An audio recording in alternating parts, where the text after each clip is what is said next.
السلام علیکم ورحمۃ اللہ وبرکاتہ۔ ناظرین کرام، جیسا کہ آپ نے سابقہ دروس کے اندر عشرہ ذی الحجہ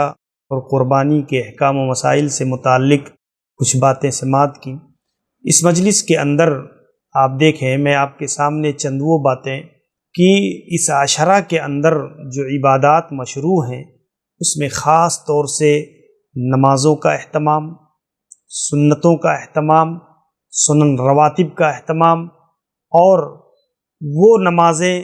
جو اشراق کی ہیں، صلاۃ الضحیٰ کی ہیں، اور ایسی نمازوں کا خاص طور سے اس عشرہ کے اندر اہتمام کرنا، کیونکہ یہ فضیلت والے اوقات ہیں،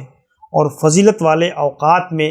جب ہم نوافل اور سنن کا خاص طور سے اہتمام کرتے ہیں تو ان عبادتوں کا مقام اور مرتبہ، اس کے اجر و ثواب، اس کی حیثیت یہ بڑھ جایا کرتی ہے۔ ایسے ہی اس عشرہ میں روزے کا اہتمام، خاص طور سے روزہ ایک عظیم ترین فضیلت کا عمل ہے، ایک عظیم ترین عبادت ہے، اور اس عشرہ میں بھی اللہ کے نبی جناب محمد الرسول اللہ صلی اللہ علیہ وسلم کا عمل اور آپ کا طریقہ ہوتا کہ آپ جو ہے روزے کا اہتمام کرتے، آپ نے اس کی تعلیم بھی دی۔ آپ دیکھیں کہ جو ہے حضرت حنیدہ بن خالد ان امراتی اپنی بیوی سے ایک روایت کرتے ہیں، اور وہ جو ہے اللہ کے نبی صلی اللہ علیہ وسلم کے ازواج مطہرات میں سے کسی سے روایت کرتی ہیں کہ کان رسول اللہ صلی اللہ علیہ وسلم یصوم 9 ذی الحجہ، اللہ کے نبی صلی اللہ علیہ وسلم ذی الحجہ کے 9 دنوں کا روزہ رکھا کرتے تھے۔ اور اس سے پتہ چلتا ہے کہ اللہ کے نبی صلی اللہ علیہ وسلم جو ہے یہ ذی الحجہ کے ابتدائی جو ہے 9 دنوں کا روزہ اللہ کے نبی صلی اللہ علیہ وسلم رکھتے تھے، تو ہمیں اور آپ کو بھی جو ہے ان 9 دنوں کا روزہ رکھنا چاہیے۔ چونکہ 10واں دن قربانی کا ہے تو قربانی کے دن روزہ رکھنا یہ جائز نہیں ہے۔ یہ 9 دن یعنی 1 تاریخ سے لے کر کے 9ویں تاریخ تک ہمیں اور آپ کو روزہ رکھنا یہ بھی ایک عظیم ترین عمل اور عبادت ہے جو اللہ کے نبی صلی اللہ علیہ وسلم سے ثابت ہے۔ اللہ کے نبی صلی اللہ علیہ وسلم نے خاص طور سے عرفہ کے دن کا روزہ، اس کی فضیلت اللہ کے نبی صلی اللہ علیہ وسلم نے ایک حدیث کے اندر بیان فرمائی ہے کہ عرفہ کے دن کا روزہ یہ بڑی فضیلت کا حامل ہے۔ آپ صلی اللہ علیہ وسلم نے بیان فرمایا سیام یوم عرفہ احتسب علی اللہ ان یکفر السنہ التی قبلہ، جو ہے اللہ تبارک و تعالی عرفہ کے دن کے روزے کی برکت سے اللہ تعالی 1 سال پہلے اور 1 سال بعد کے گناہ کو معاف کر دیتا ہے۔ یکفر السنہ الماضیہ والباقیہ، یعنی 1 سال پہلے اور 1 سال بعد کے گناہوں کا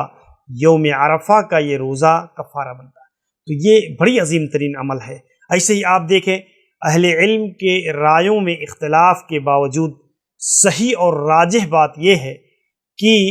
عرفہ کے دن کی تعیین جو ہے یہ ہمیں اور آپ کو اپنی رویت کے اعتبار سے کرنا چاہیے۔ ہم اس کا شمار اپنی رویت کے اعتبار سے کریں گے۔ ہمارے یہاں انڈیا میں جو تاریخ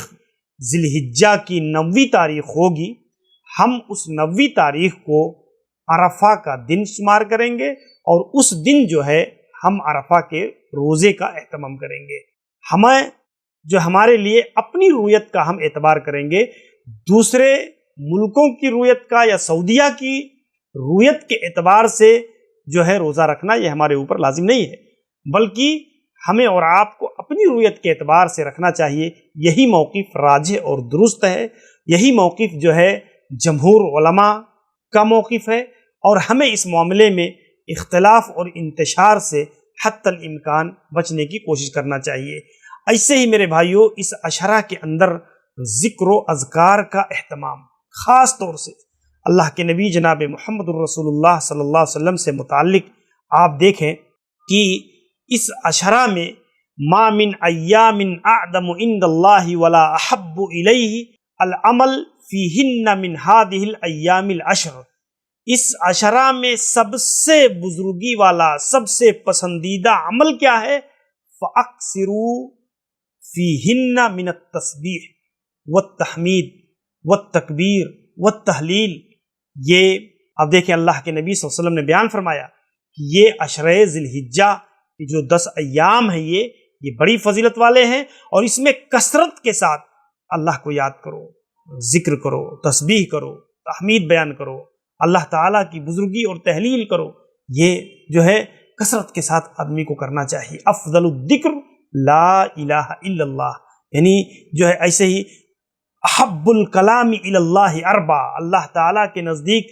4 کلمات بڑے پسندیدہ کلمات ہیں: سبحان اللہ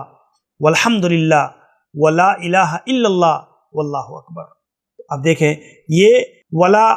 یضرک بأیہن بدأت، یعنی کسی بھی کلمے سے آپ شروع کر لیں، لیکن یہ 4 کلمات اللہ تعالیٰ کو بڑے پسندیدہ ہیں. اور خود جو ہے قرآن کریم نے جگہ جگہ ذکر کی عظمت کو، اس کی فضیلت کو ذکر کیا ہے، کیونکہ ذکر یہ دلوں کی غذا ہے. اہل ایمان کے لیے ایک غذا فراہم کرتی ہے، ہمارے دلوں کو سکون اور راحت بخشتی ہے. اللہ تعالیٰ کے ذکر سے بندے کو سکون ملتا ہے، راحت ملتی ہے. تو میرے بھائیوں، ہم اس عشرہ کے اندر خاص طور سے ذکر اور دعا و توبہ و استغفار کا ہم اہتمام کریں، اور اس عشرہ میں اللہ تبارک و تعالی